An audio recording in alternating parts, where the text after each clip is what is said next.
This is VOA News, reporting via remote. I'm Jeff Custer. More than 2 weeks after Russians retreated from the southern Ukrainian city of Kherson, authorities there are investigating sites where torture allegedly took place in the region.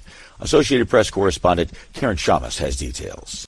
The Associated Press spoke to 5 people who alleged torture took place by Russians in the key Ukrainian city. 5 alleged torture rooms have been found in the city, along with at least 4 more in the wider Kherson region. It is there that people allege they were confined, beaten, shocked, interrogated and threatened with death, according to police. They allege they were forced to give information about relatives or acquaintances with ties to the Ukrainian army, including names and locations, disclosed in handwritten notes. Human rights experts warn that the accusations made so far are likely only the beginning. I'm Karen Chamas. NATO Secretary General Jens Stoltenberg says war-torn Ukraine will one day become a member of the world's largest security alliance. It's a commitment that NATO leaders made to Ukraine 14 years ago, but some say it also led in part to Russia's invasion. Stoltenberg's remarks came as U.S. Secretary of State Antony Blinken and his NATO foreign minister counterparts gathered Tuesday in Romania to drum up urgently needed support for Ukraine, including deliveries of electrical components for the war-torn country's devastated power transmission network. Ukraine's grid has been battered since early October by targeted Russian strikes. Some countries also promised military aid, including artillery and armored vehicles. The Reuters news agency reports Russia, hobbled by Western sanctions due to its invasion of Ukraine, has sent India a list of more than 500 products for potential delivery, including parts for cars, aircraft, and trains, in an effort to keep its vital industries running.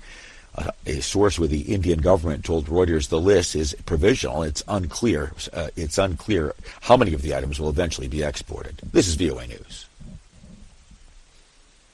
Chinese universities are sending students home as the ruling Communist Party tightens antivirus controls and tries to prevent more protests after crowds angered by its severe zero-COVID restrictions called for President Xi Jinping to resign in the biggest show of public dissent in decades.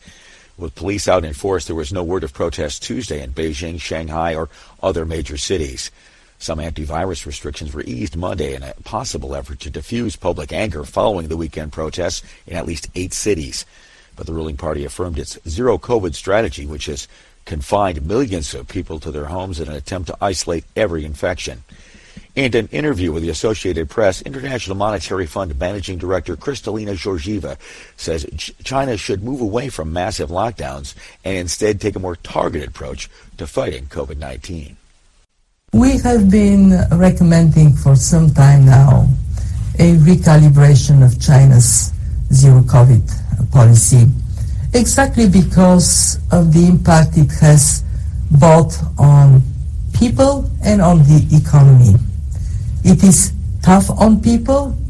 It is also negatively impacting the Chinese economy through spillovers to the world economy. Diplomatic adversaries, the United States and Iran, face off on the soccer field Tuesday at the World Cup in Qatar, in a match that some Iranians fear may see further run-ins with stadium security or clashes with pro-government fans over raging protests back home. The contest between the two nations that severed ties over 40 years ago will be held with increased security due to prevent flare-ups of tensions over the unrest that has gripped Iran since the death in custody of a 22-year-old Mahsa Amini on September 16th. U.S. Secretary of State Antony Blinken, in Romania for the NATO meeting, was asked about the game Tuesday and said, "Let the players play." When it comes to soccer or to football, let's let the athletes do their thing. I'm looking forward to a very competitive match between the United States and Iran. I will be cheering on Team USA. I plan to watch the match later tonight. And having seen them play in Doha, their first game against Wales, I'm certainly confident in their abilities to do well on the field. And look, I don't think there are any particular geopolitical aspects to this, other than that we have what should be a competitive game, and let's let the game speak for itself.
Hi, thank you for watching.